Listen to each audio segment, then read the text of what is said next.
તો આ ભાઈ જેની હું વાત કરું છું, દેસાઈ સાહેબ, દર મહિને 300 લોકોને આપે છે, પોતે હાજર નથી રહેતા, માણસોને ગોઠવી દીધા છે. સર્વપ્રથમ તો એમણે કીધું કે મારા સાહેબ આ લોકો ગરીબ છે એ હું બિલકુલ વિચારતો જ નથી. શું કામ વિચારવાનું? એવા હલકટ વિચારો તો આપણા મનમાં હોવા જ ન જોઈએ. અરે થોડા પૈસા નથી મળ્યા, એનાથી સાવ ખલાસ થઈ ગયા છે, ત્યાં સુધી આપણે એમને માનીએ? પોતે કાંઈ પણ ત્યાં હાજર રહેતા નથી, કોઈને પૂછતા નથી. થોડા માણસોને ફિક્સ કર્યા છે, એ માણસો ટાઈમસર આવે. અને સૌથી બેસ્ટ વાત એમણે કીધું, મારે સાહેબ હું ક્યારે હલકી ક્વોલિટી કોઈને આપતો નથી. આપણે જેમ માણસ છીએ તેમ જેમને પણ આપણે આપીશું એ પણ માણસ છે. હલકી ક્વોલિટી શા માટે આપવી હોય તો ચોખ્ખી આપવી. અને એ ભાઈ ઉજ્જૈનથી રોજ લોકો ટ્રેનમાં આવે, લોકલ ટ્રેનમાં ઉજ્જૈનથી, અને ઇન્ડોર કામકાજ માટે આવે. તો એમણે 1-2 વખત મોર્નિંગ વોક કરતાં લોકોને જોયા હશે કે એ લોકો સવારના પહોરમાં કાંઈ ઘરેથી નાસ્તો લઈ આવે, લુખો સૂકો એ ખાતા હોય. એમણે નક્કી કર્યું કે મારે જેટલાય લોકો આવે ટ્રેનમાં ઉતરે, ગમે તે હોય, એમને રોજે રોજ મુસળ આપવું. બીજી મુસળ પાવ એ આપવું, તે પણ ગરમ ને વ્યવસ્થિત. એ તો આપણે જૈન છીએ એટલે જાણીએ છીએ, સારું આપીશું તો આપણને ખપતું નથી સારું, તે છતાં પણ કહે છે કે સારું આપીએ તો સારું મળે. આપણે તિરસ્કારથી આપીએ તો આપણને પણ ભવિષ્યમાં મળશે ને આવું જ મળશે કે લે તે આપ્યું જ એવું છે. એક વિચારક કહે છે કે તમને તમારો ભવિષ્ય જાણવો છે? અગર તમને તમારો ભવિષ્ય જાણવો હોય તો વર્તમાન કાળમાં તમે શું કરી રહ્યા છો, એ વર્તમાન કાળમાં તમે જે કરી રહ્યા છો એ તમારો ભવિષ્યકાળ છે. જે કરશો તે સારું કરશો તો પણ તમારો ભવિષ્યકાળ છે, નરસું કરશો તો પણ તમારું આ ભવિષ્ય છે. કયો ભવિષ્ય છે? વર્તમાનમાં જે કરીએ છીએ તે. આમાં ક્યાંય પણ લાગવગ નહીં ચાલે, કોઈ ભગવાનની લાગવગ નહીં ચાલે. જેવું આપીએ તેવું મળે. આ તો 2 ને 2 4 જેવી ગણિત રહેલી છે. સારું આપીએ, ચોખ્ખું આપીએ, શુદ્ધ આપીએ તો તે રીતે મળે. આ ભાઈની જે વાત કરું છું એ ભાઈ જે જ્યોતિર્લિંગ છે પેલી બાજુ ઉજ્જૈન, ઓમકારેશ્વર જ્યોતિર્લિંગ છે, એનાથી થોડેક આગળ આદિવાસી સમાજની વનવાસી લોકોની આશ્રમ છે, એટલે કે સ્કૂલો જ છે. નહીં, કોલોની સ્કૂલ, જ્યાં વનવાસી છોકરાઓ, આદિવાસી છોકરાઓ ભણતા હોય તો એ છોકરાઓને માટે બધી જાતની સગવડ એ કરી આપે છે. અમે એમની એક સંસ્થામાં 2-3 દિવસ રોકાયા, માંડવગઢની પાસે. એક નામ હતું, ઠીક છે ભૂલી ગયા. એ ગામ તો નાનકડું છે, પણ એ ગામની પાસે એક કાંકલપુર, એ કાંકલપુરની પાસે એક વનવાસી શાળા જ છે. અમે પોતે ત્યાં ઉતર્યા 2-3 દિવસ એકદમ જંગલમાં, અને લગભગ 300થી 400 છોકરાઓ ભણે છે. આપણને તો નવાઈ લાગી કે જૈનના છોકરાઓને તો કેટલી સગવડો મળે છે. આ બિચારા આદિવાસી લોકો, એમાં લક્ષ્મીકાંતભાઈ 2 વર્ષની છોકરી પણ એ શાળામાં ભણતી હતી, એટલે મતલબ કે હોસ્ટેલ જેવું હતું. 2 વર્ષની છોકરી, બોલો, 2 વર્ષની છોકરીઓને સંભાળવી મા બાપ વગર. મા બાપ એમને ભણાવવા માટે આ આદિવાસી શાળામાં મોકલે. 2 વર્ષની છોકરીને સ્નાન કરાવવું, કપડાં પહેરવા, માથા ઓળવા. આ 300થી 350 છોકરા છોકરી છે. અમે જોયું કે વાહ, એટલું શિસ્ત એ જોડા ઉતારે તો પણ એકદમ લાઈનસર.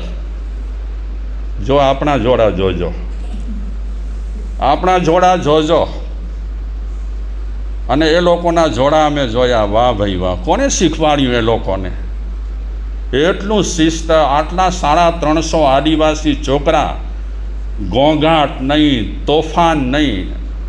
બટ 2 દિવસ સુધી અમે માણ્યા એ છોકરાઓને. આહા, કોઈ ફરિયાદ નહીં, ખાવાનું જે મળે તે પ્રેમથી ખાય, અને એ શ્લોકો બોલે, એવા શ્લોકો બોલે કડાકડ. મને વિચાર આવ્યો કે આટલા સંસ્કાર તો અમે જૈન લોકો પણ અમારા જૈનના છોકરાઓ બચ્ચા પાસેથી ક્યારે જોયા નથી. સાધુ આવ્યા મારા એક પરિચિત મિત્ર મહારાજ, તો એ કાંકલપુરમાં પ્રવેશ કર્યો શાળામાં, ત્યારે ટોટલ છોકરા છોકરી ગોઠવાઈ ગયા લાઈનસર, કાંઈ બોલવું ન પડ્યું. ગ્રહપતિને પણ કોઈ બોલવાની જરૂર નહીં, લાઈનસર ગોઠવાઈ ગયા બંને બાજુ. વચ્ચેથી એ માણસે પસાર થયા ત્યારે શું વંદન કર્યા. અમૃતભાઈ, અજબ ગજબનું જોયું કે વાહ ભાઈ, અજૈન છોકરા, આદિવાસી છોકરા એ જૈન સાધુને મથેણમ વંદામી બોલી કરી અને 3 વખત કે 4 વખત પગે લાગે. વાહ ભાઈ વાહ. એ દેસાઈ સાહેબ આદિવાસીની 2-3 શાળા ચલાવે છે. આવું કામ કરવા જેવું છે જીવનમાં. જેને જરૂરિયાત છે એને વસ્તુ પહોંચે ને એ લેખે લાગે, અને જેને જરૂરિયાત નથી ત્યાં વસ્તુ પહોંચતી રહેતી હોય એનો પછી રિપ્લાય નથી મળતો. રિપ્લાય મેળવવો હોય તો જરૂરિયાતમંદ જે લોકો રહેલા છે એમને આપો. તો શું કહેતો હતો વાત? ભગવાન પેલા ભાઈને કહે છે, જા તું પૃથ્વી લોક પર, આ તારી ઈંટ છે ને શેની છે? સોનાની ઈંટ છે. આમ આવી રીતે પોટલીમાં રાખે, પછી ભાર વધે જ ને. ભેગું એટલા માટે કર્યું છું, ઉપાડવા માટે. અગર ઉપાડવા માટે જ તે ભેગું કર્યું તો તારામાં ને ગધેડામાં ફરક શું છે? જ્યાં દુનિયાના મારા જ લોકો રહેલા છે દુનિયા પર, એ લોકોને આપ. આ થપ્પીઓ ભેગી કરી છે, ચિંતા વધે કે ન વધે? બહુ પૈસા ભેગા કરીએ ને, એ પણ જરાક મને તો વધારે ખબર નથી, એટલા ભેગા નથી કર્યા. એટલે જે ભેગા કરતા હોય એમને ખબર હોય. પણ જોખમ તો ખરો, જોખમ તો ખરો ને કે નહીં? જોખમ ખરો કે નહીં ખુશાલભાઈ?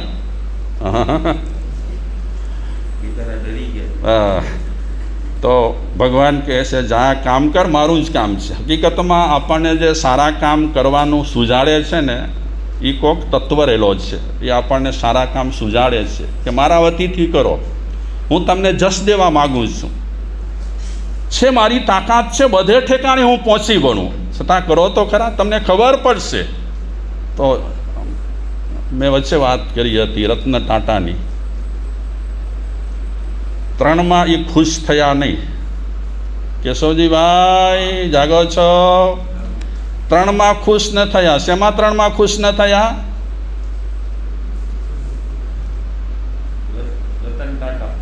રતન ટાટા મિલકત ભેગી કરી, ઘરવખરી ભેગી કરી, એમાં ખુશ ન થયા. એ પોતે કહેતા હતા કે 200 વ્હીલચેરો જ્યારે હું દિવ્યાંગ લોકોને વિતરણ કરવા માટે પહોંચ્યો અને દિવ્યાંગ લોકોએ જે મને પ્રેમ આપ્યો, એ મેં જેટલી ઘરવખરી કિંમતી ભેગી કરી હતી એનાથી મને સવાયો આનંદ થયો. એ હમણાં ગુજરી ગયેલા રતન ટાટાએ આમાં આનંદ માન્યો. શેમાં? દેવામાં. અને જો કેટલાક લોકોને આપણે આપીએ ને, અંદરથી અવાજ નીકળે. ભલે કદાચ દારૂડી આવ્યો માની લો, પણ અંદરથી અવાજ નીકળે. એ અંદરનો અવાજ હોય ને, એ ક્યારેક આપણા માર્ગને નિષ્કંટક બનાવી દે. દુઆ નીકળી જાય. હવે દુઆ તો કોના દિલમાંથી નીકળી આપણે કાંઈ કહી ન શકીએ, પણ ક્યારેક કોઈના દિલમાંથી નીકળતી હોય છે. આ દિવાળીના દિવસોમાં ઘણે ઠેકાણે મીઠાઈઓના વિતરણ થાય, ઘણે ઠેકાણે થાય. જૈન સમાજ પણ બનાવે, અન્ય સમાજ પણ બનાવે, અને ફૂટપાથ પર જે લોકો રહેલા હોય એમને વિતરણ કરતા રહે. આ બધા કામો બહુ કરવા જેવા છે. એક વિચારક કહે છે કે હવે તું ઈશ્વરના મંદિર ન બનાવ, હવે જે માણસો તૂટી રહ્યા છે એ માણસોને તું ઊભા કર. તૂટતા માણસોને તું ઊભા નહીં કરે તો એ મંદિર કોણ સાચવશે? કેટલા સાચવશે? એટલે તૂટતા માણસોને પણ ઊભા કરવા જેવા છે. ચાલો આપણે વાત કરીએ. આ ભાઈની ભગવાન કહે છે આ પથરા દઈ દે મને. શેના પથરા લીધા છે? દ્વેષના પથરા, ઈર્ષાના પથરા, અણીધાર દઈ દે મને. જ્યાં પૃથ્વી પર અને મારા જે કામ અધૂરા છે એ મારા કામ તું પણ કર. આ ભાઈએ પથરા આપ્યા ભગવાનને. એટલા અણીદાર પથરા હતા, ભગવાનના હાથમાં લાગ્યા, લોહી નીકળી. કારણ કે દ્વેષના પથરા કેવા છે, ઈર્ષાના પથરા કેવા છે, અણીદાર છે. એ તો ભલભલાને લાગ્યા અને ભલભલાના શરીરમાંથી લોહી કાઢે એવા છે. તો એ ભાઈએ ભગવાનને આપી લીધા પથરા. મિલકત લીધી, દુનિયા પર આવ્યો. ભગવાને જે કામ સોંપ્યું એ કામ એણે ચાલુ કર્યું. આ વાત હું એટલા માટે કરું છું કે સુખી થવું હોય તો ભગવાન કહે છે આ રસ્તો જ છે. તમે સુખી થવા ન માગતા હો તો તમને ઠીક લાગે તે રસ્તે તમે જઈ શકો છો. સુખી થવું હોય તો કયો રસ્તો છે? પાપાત દુઃખમ ધર્માત સુખમ મિતિ સર્વજન સુપ્રસિદ્ધમ ઇયમ તસ્માત વિહાય પાપમ ચરતુ સુખાર્થી સદા ધર્મમ. આ શ્લોકમાં કહે છે પાપાત દુઃખમ, માણસ પાપ કરે. આ તો વર્ષોથી આપણે સાંભળીએ વાંચીએ છીએ કે પાપ કરીએ આપણે તો પાપી માણસ સુખી થતો હોય, પોસિબલ નથી. અગર પાપી માણસ અત્યારે સુખી હોય તો એના કારણો શાસ્ત્રકારોએ બતાવ્યા છે કે પાપી સુખી કેમ. તો આપ સૌ જાણતા હશો કે અત્યારે પાપી પાપ કરતો હોય તે છતાં એ સુખી હોય તો એનું કારણ શું? તો આપણે જાણીએ છીએ કે આગલા કોઈ પણ ભાવમાં એણે સારું કરેલું છે તો અત્યારે એને સારું મળ્યું છે, પણ હવે જે કરે છે એ સારું નથી કરતો. તો પછીના ભાવમાં આના પણ ફળ મળવાના છે. તો આપણે વાત કરીએ વિપાક સૂત્રમાં કેવા ફળ મળે છે. કેટલા અધ્યયન આપણે વિચાર્યા? હા, પહેલા અધ્યયનનું શું નામ છે રત્નામાં? પહેલા અધ્યયનનું નામ છે મૃગાપુત્ર. બીજા અધ્યયનનું નામ છે ઉજીતક. ત્રીજા અધ્યયનનું નામ છે અભક્ષેન. હવે આપણે વાત કરીએ ચોથા અધ્યયનની. ચોથા અધ્યયનનું નામ છે શકટ કુમાર. શકટ કુમાર. શકટનો એક અર્થ થાય છે ગાડું. શકટનો ભાર જેમ શ્વાન તાણે. એ શકટ કુમારનો હવે જીવન આપણે વિચારીએ. ભાગ્યશાળીઓ, આ વિપાક સૂત્રનો આપણે એક ભાગ વિચારી રહ્યા છીએ, જે ભાગનું નામ છે દુઃખ વિપાક. માણસ ખરાબ કરે તો એને સારું તો ન જ મળી શકે. ખરાબ કરે એને ખરાબ મળે, સારું કરે એને સારું મળે. ભલો કહી દે ભલો થીંદો અને ભોછો કહી દે ભોછો. એ બોય ગાલ્યું અહીં બોજો તો મુખે કોલાય પોછો. મેકણ દાદા કહે છે, મેકણ દાદા કહે છે ભલો કહી દા તો ભલો થીંદો. જો તમે સારું કરશો તો તમારું સારું 100% થવાનું છે. ભલો કહી દે ભલો થીંદો ને ભોછો કહી દે ભોછો. ભોછો એટલે ખરાબ. જો આપણે ખરાબ કરીશું અને સારાની આશા રાખીશું એ તો થવાનું નથી. જે આપીશું તે આપણને ડબલ 4 ગણું થઈને મળવાનું છે. ખરાબ આપીશું તો આપણને કેવું મળશે? ખરાબ મળશે. એ બોય ગાલ્યું અહીં બોજો તો મૂકે કોલાએ પૂછો. મેકણ દાદાને જરા ગુસ્સો આવી ગયો કે ખબર નહીં. એ લોકોને કહે છે શું મને પૂછપૂછ કર્યા કરો છો કે અમે સુખી છીએ, અમે દુઃખી છીએ. જો તમે સારું કરશો તો તમે સુખી છો, સુખી રહેશો, અને જો તમે નરસું કરશો તો તમે દુઃખી થવાના. તો આપણે ચોથા અધ્યયન શકટ કુમારની વાત કરીએ. શકટ કુમાર